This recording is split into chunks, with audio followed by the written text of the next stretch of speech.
Anne Roumanoff est avec nous désormais chaque lundi, mardi et mercredi matin. Rouge Juif. Anne. Bonjour Bruce, bonjour Julie.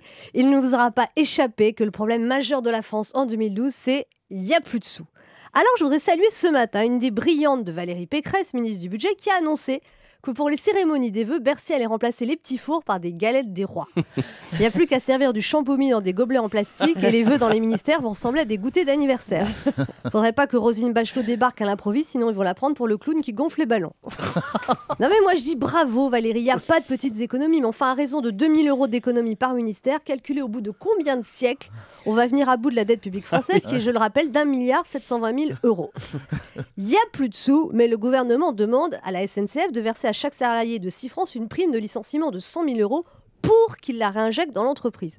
Ça, c'est une nouvelle technique pour sauver une boîte avec l'argent qu'on n'a pas. En France, on n'a pas de pétrole, mais qu'est-ce qu'on a comme idée?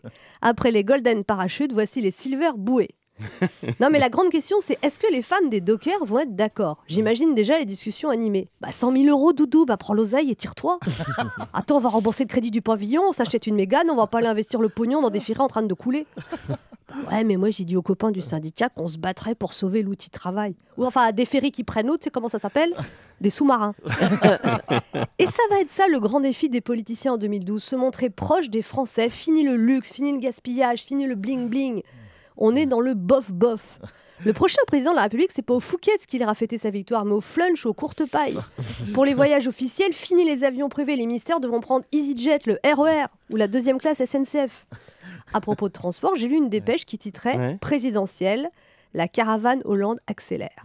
Ah oui. La caravane Hollande accélère, bien sûr. Tout le monde sait que pour aller vite, la caravane, c'est ce qu'il y a de mieux. Attention aux excès de vitesse. Je ne sais pas si vous avez remarqué, mais les discours de Hollande commencent toujours par « on me dit que, on me dit que ». Je suis contente qu'on lui dise des trucs, mais j'aimerais bien qu'il en dise aussi. Et là, ce matin, je vois la couverture de Libé et cette belle déclaration « Je suis candidat à l'élection présidentielle pour redonner à la France l'espoir qu'elle a perdu depuis trop d'années ». C'est beau comme du Jean-Jacques Goldman. Mon Dieu, mais Libé serait donc un journal de gauche.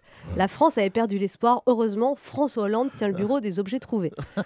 Dire que les mauvaises langues prétendaient que le grand talent de François Hollande, c'était de savoir passer entre les gouttes. Longtemps, il est tellement passé entre les gouttes qu'on avait même l'impression qu'il faisait sa campagne en souterrain.